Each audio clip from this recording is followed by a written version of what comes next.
வணக்கம் மக்களே, welcome to FDFS with Mohi. So இன்றைக்கி வந்து 2 ஹாலிவுட் ஓடிடி படங்களை வந்து உங்களுக்கு ரெக்கமெண்ட் பண்ண போகிறேன். அதில் ஒரு படமானது தமிழ் டப்பிங்கில் இருக்குது.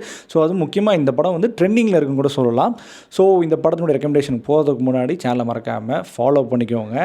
வீடியோ பிடிச்சிருந்தா லைக் பண்ணுங்கள், கமெண்ட் பண்ணுங்கள், மறக்காமல் சப்ஸ்கிரைப் பண்ண மறந்துடாதீங்க. ஸோ வாங்க நாம ரிவ்யூக்கு ரெக்கமெண்டேஷனுக்கு போகலாம். ஃபஸ்ட்டு படம் வந்து பார்த்திங்கன்னா ஃப்ராங்கின்ஸ்டன். இந்த படம் வந்து பார்த்திங்கன்னா நெட்ஃப்ளிக்ஸில் தமிழ் டப்பிங்கில் ஸ்ட்ரீம் ஆகிட்டு இருக்கு.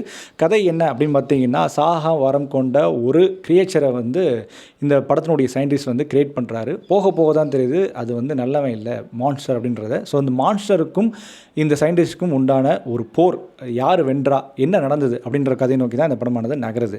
இந்த படத்தினுடைய positive the way of making சொல்லலாம். முக்கியமாக தி ஷேப் ஆஃப் வாட்டர் படத்தை அதே தான் எழுதியிருக்காரு. லிட்டரலி உங்களுக்கு வந்து ஷேப் ஆஃப் வாட்டர் படம் பார்க்குற மாதிரியான ஒரு ஃபீலும் இந்த படம் கிடைக்கும். எனக்கு பர்சனலாக வந்து நம்ம இந்தியன் படம் பார்க்குற மாதிரி ஒரு ஃபீல் கொடுத்ததுன்னு தான் சொல்லி ஆகணும். ஏன்னா இந்தியனில் எப்படி வந்து சனா உள்ள வராங்களோ அதேமாதிரி இந்த படத்தில் ஒரு ஹீரோயின் உள்ள வராங்க. அதேமாதிரி எப்படி கிரியேச்சர் அந்த உருவாக்குற நம்ம ரோபோ வந்து எப்படி உருவாக்கினதுக்கப்புறம் அந்த உணர்ச்சிகளை சொல்லித்தராங்களோ அதே மாதிரி தான் இந்த கிரியேச்சர் வந்து சொல்லித்தராரு. இதில் வந்து சொல்லப்பட்ட அந்த மெசேஜ், அதாவது பிறப்பு முக்கியம் இல்லை, அதை வளர்ப்பு தான் முக்கியம். அந்த வளர்ப்பை நம்ம கரெக்டாக கொடுத்தா நம்ம வரப்போகிறது வந்து மான்ஸ்டரா இல்லை மாஸ்டரா அப்படின்றது நிர்ணயிக்க முடியும். அதை கொண்டு போன விதம் நல்லா இருந்தது. பட் இதில் வந்து சுவாரஸ்யமான இந்த சப்ஜெக்டை, இந்த ஃபீல் குட்டான அந்த எண்டிங் தான். நான் எதிர்பார்க்கல இப்படி ஒரு எண்டிங் முடிப்பாங்க. அது நல்லபடியாக முடிச்சிருந்தாங்க. அட் சேம் டைம் வந்து பார்த்தீங்கன்னா படம் கொஞ்சம் ஸ்லோ பர்ன். முக்கியமாக 2.5 ஹவர்ஸ்க்கு போகுது. 2 பேரோட பாயிண்ட் ஆஃப் வியூவில் போகுது. ஒன்று வந்து சயின்டிஸ்ட், இன்னொன்று வந்து பார்த்தீங்கன்னா அந்த கிரியேச்சர்.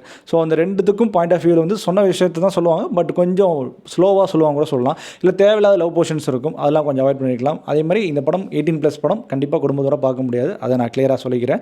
ஸோ இந்த படமானது நெட்ஃப்ளிக்ஸில் தமிழ் டப்பிங்கில் இருக்குது. கண்டிப்பாக பார்க்கக்கூடிய ஒரு நல்ல படம். நிறைய பேர் ஆஸ்கர் அது மாதிரிலாம் சொல்கிறாங்க. எனக்கு அந்தளவுக்கு ஃபீல் ஆகலை. எதுக்கு சொல்கிறேன்னா, எனக்கு ஷேப் ஆஃப் வாட்டர் கம்பேர் பண்ணும்போது எனக்கு இந்த படம் வந்து அந்தளவுக்கு ஃபீல் ஆகலை. அடுத்ததாக வந்து பார்த்தீங்கன்னா குட் ஃபார்ச்சூன். நம்ம ஜான் விக் கீனு ரீவ்ஸ் இருக்கார் இல்லையா, அவர் நடித்த ஒரு ஏஞ்சல் மூடு படம்னு சொல்லலாம். அதாவது ஜான் விக்கை வந்து பொதுவாக நீங்கள் வந்து பீஸ்ட் மூடில் பார்த்துருப்பீங்க. இதில் வந்து ஒரு காட் மூட், அதாவது ஏஞ்சல் மூடில் இருப்பார். கதை என்ன அப்படின்னு பார்த்தீங்கன்னா, இவர் வந்து ஒரு ஏஞ்சல். அதாவது இந்த வாகனங்களாக செல்ஃபோன் ஓட்டிக்கிட்டே ஓட்டுறவங்கள வந்து தடுத்து ஆக்சிடென்ட் ஆகாமல் பார்த்துப்பார். ஸோ அந்த மாதிரி பார்க்கும்போது ஒரு இந்தியன், அதாவது அமெரிக்காவால் ஒரு இந்தியன் வந்து இருக்கார். அவருக்கு வந்து அது மாதிரி தடுத்துடுறாரு. பட் அவரோட லைஃப்பை பார்க்கும்போது பார்த்திங்கன்னா அவர் ரொம்ப டெய்லி ரொம்ப கஷ்டப்படுற ஆள். அவருக்கு வந்து பார்க்கிங் லாட்டில் தான் தூங்குவார். ஸோ ரொம்ப கஷ்டப்படுறானே, இவனுக்கு எதாவது பண்ணணும்னு நினச்சிட்டு இந்த ஏஞ்சல் என்ன பண்ணுறாரு, போய் பேசுவார். இந்த பாருப்பா, உன் நிலமை சரியில்லை தான், ஆனால் உன்னோட ஃப்யூச்சரை நான் காட்டுறேன், எப்படி இருக்குப்பாரு, நீ தான் வந்து கையாளணுக்கணும் அப்படின்றாரு. என் ஃப்யூச்சர் இவ்வளோ மோசமாக இருக்கா, அப்போ நான் இன்னும் பெரிய ஆள் ஆக மாட்டேனா அப்படின்னு யோசிக்கும்போது எனக்கு என்ன பண்ணுற புரியல. நான் பேசாமல் செத்துடலான்னு இருக்கேன். எனக்கு வந்து என்னோட ஓனரை வந்து போட்டு பாடாப்படுத்துகிறான், அவனோட இதுவும் பிடிக்கல அப்படின்றாரு. அப்போ இவர் என்ன பண்ணுறாரு, ஜான்விக்கு, அவரோட இடத்துல நீ இருந்துப்பார், அவரும் ரொம்ப கஷ்டப்படுறாரு, அப்போ அவரோட இடத்துல இருந்து பார்த்தா தெரியும் சொல்லிட்டு ஸ்விட்ச் பண்ணுறாரு. ஸோ இவர் வந்து ஏழையாகிறாரு, இவர் வந்து பணக்காரராரு.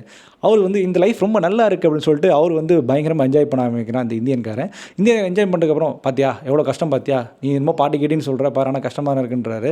கஷ்டமாவா, செம்ம ஜாலியாக இருக்கேன், இது என்ன இதுதான் நான் கேட்டு ஆசைப்பட்டது அப்படின்னு சொல்லிட்டு சொல்லும்போது ஜான்விக், இல்லை நீ மாறலனா எனக்கு வேலை பறி போயிடும், நீ கண்டிப்பாக மாறுன்றாங்க. அதெல்லாம் மாற முடியாது அப்படின்றாரு. ஆனால் ஏஞ்சல் வேலை வந்து பறி போனது மட்டும் இல்லாமல் நீ வந்து இவங்க கூட சேர்ந்து வாழ்ந்து அவனை எப்படியாச்சும் மாற்ற வைக்கணும், இதுதான் ஒரு டாஸ்க் அப்படின்னு சொல்லிட்டு ஏஞ்சலோடைய காடு வந்து சொல்கிறாங்க. ஸோ அதுக்கப்புறம் என்ன ஆச்சுன்றதான் அந்த படத்தினுடைய கதை. சரி, இந்த படம் வந்து பார்த்தீங்கன்னா டெக்னிக்கலியாகவும் சரி, இந்த ஃபீல் குட்டாகவும் சரி, காமெடியாகவும் சரி, ரொம்ப சூப்பராகவே இருந்தது. நல்லா கொண்டு போயிருந்தாங்க. அந்த வே ஆஃப் மேக்கிங்காக இருக்கட்டும், அந்த வே ஆஃப் காமெடி டெலிவராக இருக்கட்டும், அது மட்டும் இல்லாமல் அந்த கேரக்டர்ஸ் எல்லாமே ரொம்பவே சூப்பராக நடிச்சிருந்தாங்க தான் சொல்லி ஆகணும். லிட்டரலி படம் வந்து பார்க்கும்போது நம்ம ஊர் அரையன் 305 கடவுள் படம் பார்க்குற மாதிரியான ஒரு அனுபவம் கொடுக்க தான் செய்யுது. ஸோ அந்த மேக்கிங் ரொம்ப நல்லா இருந்தது தான் சொல்லி ஆகணும்.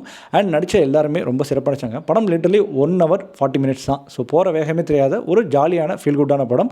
ஸோ கண்டிப்பாக எல்லாருமே பார்க்கக்கூடிய ஒரு ட்ரை பண்ணக்கூடிய ஒரு டைம் பாஸ் மூவி கூட சொல்லலாம் அப்படின்னு கூட வச்சுக்கோங்களேன். ஸோ இந்த 2 படமும் உங்களுக்கு நான் சஜஸ்ட் பண்ண 2 படம் பிடிச்சுன்னு நினைக்கிறேன். ஒருவேளை நீங்கள் பார்த்துட்டீங்கன்னா எந்த படம் உங்களுக்கு பிடிச்சிருந்தது, பிடிக்கல அப்படின்றத டீட்டெயிலாக மறக்காமல் கமெண்ட் செக்ஷனில் சொல்லுங்கள். ஸோ இந்த மாதிரியான மூவி ரிவ்யூஸ் அண்ட் ரெக்கமெண்டேஷன் நம்ம சேனல் தொடர்ந்து ஃபாலோ பண்ணி stay with me FDFS with மோகி.